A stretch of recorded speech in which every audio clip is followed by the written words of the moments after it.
നമസ്കാരമുണ്ട്. ബിനിക്കുട്ടൻ ബ്ലോഗ്സിൻ്റെ മറ്റൊരു എപ്പിസോഡിലേക്ക് എല്ലാവർക്കും സ്വാഗതം.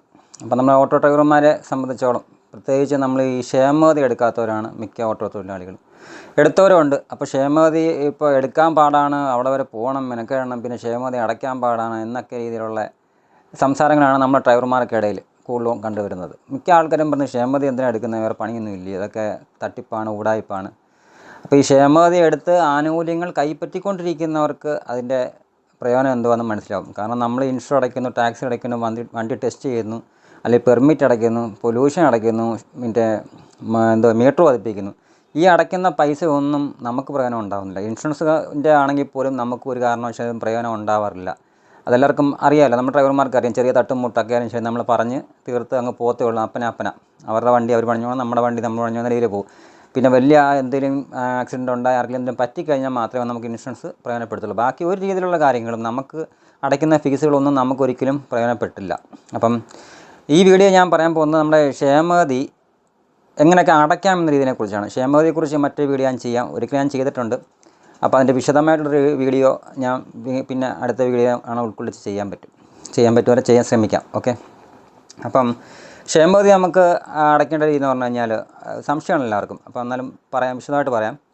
നമ്മളിപ്പം എൻ്റെ വണ്ടിയാണെന്ന് വെച്ചു. എൻ്റെ വണ്ടിയാണെങ്കിൽ മുതലാളിയുടെ വിഹിതം അടയ്ക്കണം, തൊഴിലാളി വിഹിതം അടയ്ക്കണം. അപ്പോൾ 60 രൂപയാണ് ഒരു മാസം. മുതലാളിക്കായാലും തൊഴിലാളിക്കായാലും 60 രൂപയാണ്. അപ്പോൾ തൊഴിലാളി ഞാനാണ്, അപ്പോൾ 60 രൂപ അടയ്ക്കണം, മുതലാളി ഞാനാണ്, 60 രൂപ അടയ്ക്കണം. ഇത് നമ്മൾ ഇപ്പോൾ ഈ മാസത്തെ ക്ഷേമനിധി എപ്പോൾ അടയ്ക്കാമെന്ന് ചോദിച്ചു കഴിഞ്ഞാൽ അടുത്ത മാസം 7-ാം തീയതിക്ക് മുമ്പാണ് അടയ്ക്കണമെന്നാണ് പറയുന്നത് ക്ഷേമനിധി ബോർഡിൽ നിന്ന്. അപ്പോൾ പലിശയൊക്കെ ഒഴിവായി കിട്ടും. അല്ലെങ്കിൽ പലിശ വരുന്നുണ്ട്, ചെറിയ രീതിയിലുള്ള പലിശയൊക്കെ വരുന്നുണ്ട്.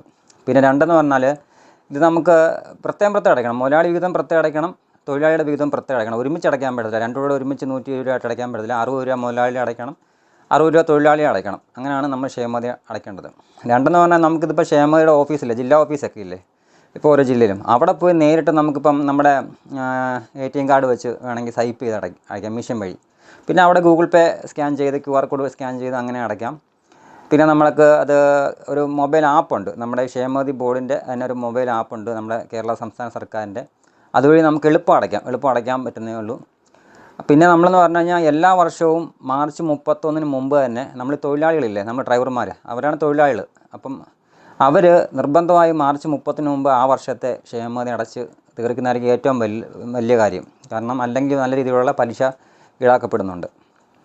പിന്നെ എന്ന് പറഞ്ഞാൽ നമുക്കിതിൻ്റെ ആപ്പുണ്ട് പറഞ്ഞത്, അതായത് കേരള മോട്ടോർ തൊഴിലാളി വെൽഫെയർ ഫെഡറേഷൻ, അതിൻ്റെ അവരുടെ മൊബൈൽ ആപ്പുണ്ട്.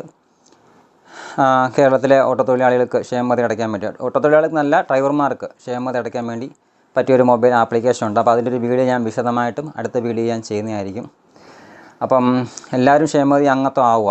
അപ്പോൾ ക്ഷേമനിധിയിൽ അംഗത്വം ആയവർ പോലും മറ്റുള്ളവരെ നിരുത്സാഹപ്പെടുത്തുന്ന ഒരു അവസരം ഞാൻ കണ്ടിട്ടുണ്ട് ഞങ്ങളുടെ ചാനലിലായാലും. അവർ ക്ഷേമനിധി അംഗത്വം ആയി ആനുകൂല്യങ്ങൾ, അവരുടെ കുഞ്ഞുങ്ങൾക്ക് വേണ്ടിയുള്ള കാര്യങ്ങൾ, അവരുടെ മക്കളെ കെട്ടിച്ചു വിടുമ്പോൾ ഉള്ള കാര്യങ്ങൾ, സ്കോളർഷിപ്പുകൾ, ലാപ്ടോപ്പുകൾ എന്ന് പറഞ്ഞ ചികിത്സാധന സഹായങ്ങൾ, വിവാഹധന സഹായങ്ങൾ, പ്രസവധന സഹായങ്ങൾ, പഠനത്തിന് വേണ്ടിയുള്ള സഹായങ്ങൾ, സ്കോളർഷിപ്പ്, ഇതെല്ലാം കൈപ്പറ്റുന്നുണ്ട്. അപ്പോൾ അവരാരും മറ്റുള്ള ഡ്രൈവർമാരോട് ഇത് പറയത്തില്ല, ഇതിൻ്റെ പ്രയോജനം ഇല്ലെന്നാണ് പറയുന്നത്. അവർ തന്നെ പറയുന്നത് ഇത് എടുക്കേണ്ട ഒരു കാര്യമില്ലെന്നാണ് പറയുന്നത്.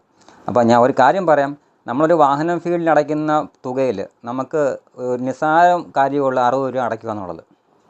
നമ്മൾ വർഷം 10,000 ഇൻഷുർ അടയ്ക്കുന്നു, ടാക്സ് അടയ്ക്കുന്നു, ടെസ്റ്റിന് ഫീസ് അടയ്ക്കുന്നു, പൊല്യൂഷൻ്റെ ഫീസ് അടയ്ക്കുന്നു, പെർമിറ്റ് എടുക്കുന്നു, ഇതിനെല്ലാം നല്ല തുകയാവുന്നുണ്ട് അല്ലേ? അതിൽ ഒരു മാസം 60 രൂപ അടയ്ക്കാൻ പറ്റത്തില്ല എന്ന് പറഞ്ഞത് വളരെ മോശമായ ഒരു കാര്യം തന്നെയാണ്. നമ്മളെ കൊണ്ട് പറ്റും 60 രൂപ അടയ്ക്കാൻ തോന്നി നിസ്സാര കാര്യമുള്ളൂ ഒരു മാസം 60 രൂപ അടയ്ക്കുക എന്നുള്ളത്.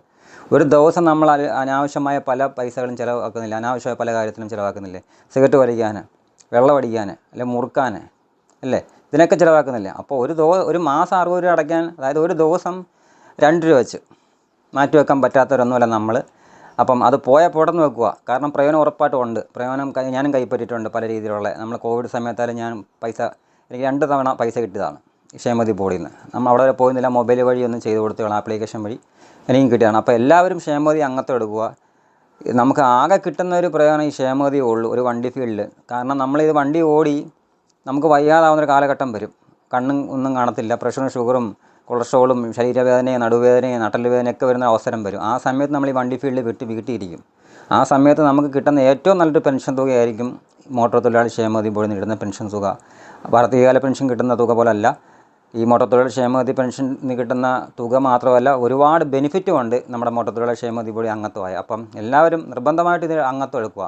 നിസ്സാര കാര്യമുള്ളൂ. ആദ്യം ഒന്ന് ചിലപ്പോൾ ഓഫീസ് വരെ പോയി അംഗത്വം എടുക്കുന്ന കാര്യമുള്ളൂ. പിന്നെ നമുക്ക് മൊബൈൽ വഴിയോ നമ്മുടെ വീട്ടിൽ ഇരുന്നോ അക്ഷയ വഴിയോ ജനസേവന കേന്ദ്രം വഴിയോ ഏത് വഴിയോ അടയ്ക്കാം. അപ്പോൾ എല്ലാവരും നിർബന്ധമായിട്ടും മോട്ടോർ തൊഴിലാളി ക്ഷേമനിധി ബോർഡിൽ അംഗത്വം എടുക്കുക.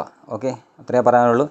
അപ്പം എൻ്റെ പ്രേക്ഷകരെല്ലാം വീഡിയോ കാണുന്നവരൊക്കെ എൻ്റെ വീഡിയോ ഇഷ്ടപ്പെട്ട് കഴിഞ്ഞാൽ സപ്പോർട്ട് ചെയ്യണം, ലൈക്ക് ചെയ്യണം, ഷെയർ ചെയ്യണം എന്നൊക്കെ പറയും. ഇഷ്ടപ്പെട്ടാൽ മാത്രമേ ചെയ്യാവൂ. എനിക്കൊരിക്കലും നിർബന്ധിച്ച് നിങ്ങളോട് പറയാൻ പറ്റത്തില്ല. കാരണം നിങ്ങൾക്ക് ഞാൻ പറയുന്നതിൽ എന്തെങ്കിലും ഇഷ്ടം തോന്നിയാൽ മാത്രമേ എന്നെ സപ്പോർട്ട് ചെയ്യാൻ പാടുള്ളൂ.